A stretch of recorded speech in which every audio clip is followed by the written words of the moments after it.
Βρισκόμαστε στη θάλασσα Καμία Λέσβου. Εδώ στο λιμάνι είναι επαγγελματίες, είναι πόσα σκάφη, είναι 14 σκάφη είναι επαγγελματίες. Δηλαδή είμαστε νεολαία 3 άτομα εδώ πέρα στο λιμάνι. Εγώ είμαι πιο μεγάλος, έχει άλλοι 2 πιο μικροί από μένα. Δεν το ακολουθούν το επάγγελμα, δεν έχει μέλλον το επάγγελμα. Εγώ έχω 2 γιους, δεν συνέχισε κανείς το επάγγελμα, έφυγαν.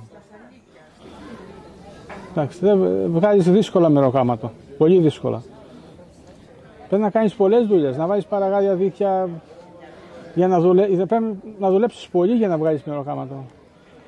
Παλιά βάζαμε 2 παραγάδια και πιάναμε παραψάρια και τώρα βάζεις 2 παραγάδια και δεν βγάζεις το πετρέλαιο. Και όταν είσαι μόνος, εγώ τώρα πηγαίνω μόνος. Είναι δύσκολα μόνος. Ψαρικές που βγάζαμε παλιά, δηλαδή να βγάλουμε 2 τόνους ας πούμε σκουμπριά, μία καλάδα. 2 τόνους γάβρο ας πούμε. Αυτό τα σκάφη τα μικρά ας πούμε, κατάλαβες. Είναι πολύ σπάνιο, δεν έχει δηλαδή μια φορά στα 1000 χρόνια ας πούμε.